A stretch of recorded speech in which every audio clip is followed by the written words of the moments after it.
স্বপ্নে গরু দেখা কি ভালো লক্ষণ না খারাপ লক্ষণ? স্বপ্নে গরু, গাভী এগুলো দেখলে কি বোঝা যাবে? অনেক ভাইরাই বলে থাকেন যে হুজুর আমি দেখেছি একটি ষাঁড় গরু আমাকে তাড়াচ্ছে, কেউ বলছেন যে আমি গাভী গরুর থেকে দুধ দহন করছি। বিভিন্নভাবে কিন্তু আমরা স্বপ্নে গরু দেখে থাকি।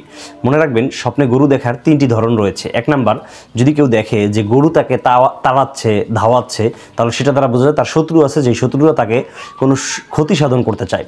দ্বিতীয় নাম্বার হলো, যদি কেউ কালো রঙের গরু দেখে তাহলে এর দ্বারা বোঝা যায় তার শত্রু আছে এবং সেই শত্রুরা শারীরিকভাবে অনেক শক্তিশালী। তৃতীয় নাম্বার, স্বপ্নে যদি কেউ গরুকে লাল কালারে দেখে তাহলে এর দ্বারা বোঝা যায় যে তার শত্রু আছে এবং সেই শত্রুরা অর্থনৈতিকভাবে অনেক পাওয়ারফুল, অনেক ক্যাপাসিটিওয়ালা, অনেক ক্ষমতাধর, অর্থাৎ তাদের টাকা পয়সা অনেক বেশি আছে, শারীরিকভাবে তারা যেমনই থাকুক না কেন। সুতরাং স্বপ্নে যদি কেউ গরু দেখে থাকেন, এই গরু দেখার তিনটি ধরনের ভিতর থেকে কোন ধরনটি আপনি দেখেছেন সেটা অনুযায়ী কিন্তু আপনার ব্যাখ্যা হবে। অনেক ভাইয়েরা বলেন যে হুজুর আমি বাছুর দেখেছি, কেউ বলেন গরু কেটে আমরা গোশত বানিয়ে মানুষের মাঝে সাদাকা করছি, বিভিন্নভাবে কিন্তু মানুষ বলে থাকে। মূল বিষয়টা আমি মৌলিকভাবে যে ব্যাখ্যা গ্রন্থতে পেয়েছি সেটা আপনাদেরকে বলেছি।